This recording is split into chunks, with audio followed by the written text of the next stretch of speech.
Welcome, Crusader fans, to another edition of the Valpo Coaches Show, brought to you by the South Shore Convention and Visitors Authority. I'm Aaron Levitt, joined today by men's soccer head coach Mike Avery. Mike, thanks for being here. Thanks, Aaron.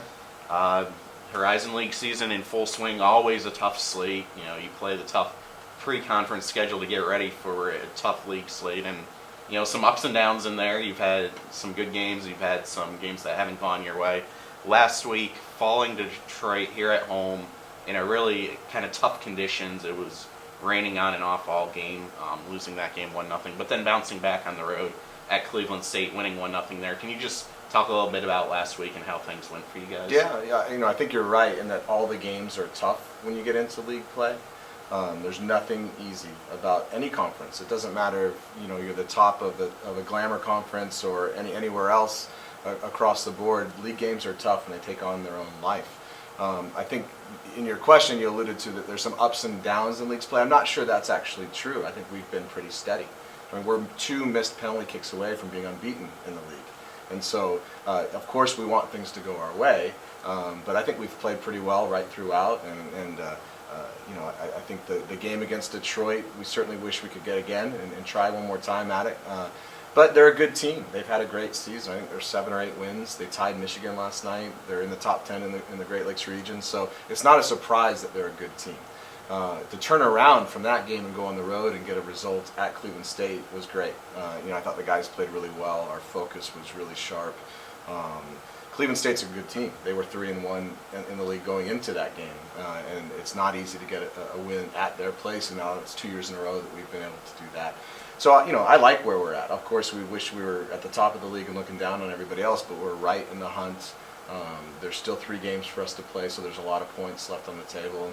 And I like where we're at. We're getting back to healthy. I think this weekend we might even have our starting 11 from the very first weekend back all together. We'll see, but we're close to that. Obviously a challenge when you have to kind of mix and match with injuries throughout the year, but the team has done well all year. I mean, we look at it 8-3-3 overall. Obviously, you've been in the national rankings. You've had a number of guys get into national teams of the week, receive that recognition kind of higher than the league level. But I want to let you talk about a couple, maybe some guys who you feel have kind of flown under the radar this year that kind of deserve a little more recognition than maybe they've gotten. Yeah, I think there's 2 or 3 that would pop out to me right away. I mean, the team as a whole, from top to bottom, has been really good. I think Zeb Tablieb, who's our captain, has done a great job in leading. He's gotten some individual awards as well, but his off-the-field leadership has been tremendous. And right there with him has been Jacob Unger. Jacob was pressed into action in the warm-up against Michigan State. He wasn't planning on starting, and we said, you got to go in now because Adrian Graham got hurt. And then he's not come off the field since. And he's done a great job in terms of his playing, but also his attitude and his energy off the field has been tremendous. And then the one player I think that goes unnoticed, but is probably the first guy we pencil into the lineup is Ramon Howe. He's a freshman. He sits in the midfield, so he doesn't get a lot of stats. But he's arguably one of the best midfield players in the whole country at any level. He's a really, really talented player. And he's been getting better and better every day, and so it's been fun to watch his development and his progress, and to see him blend in with the team and how they accept him and he accepts them and figure out how each other's playing. He's done really a good job. You mentioned a couple seniors in there, and Zev and Jacob. I kind of like what you've done this year instead of a traditional senior day at the end of the year. Doing the seniors in the spotlight throughout the entire season, kind of giving 1 or 2 guys a match, their moment in the spotlight to be recognized. I guess, 1, how did you come up with that idea to do that instead of the senior day? And then 2, if you could just talk how this year's senior class, throughout their 4 years, what they've contributed, and then how they've led you this year. Yeah, it's been a great group. They're an interesting group because they've come through the whole reserve team concept. They were almost all of them came in and played in the reserve team initially, and then they've been able to work their way up into the first team. And so their contribution's been great. I mean, they are a motivated group. I think they keep the locker room exactly the way it needs to be, and they understand how hard it is to get to where we're at. And I think as long as they can remember that and then pass that collective memory on to everybody else, that we don't take it for granted, that it takes work to get to where we're at. So far, so good with that group. They've been tremendous. Senior nights in the past have been interesting because it always comes at the end of the year, which means bad weather.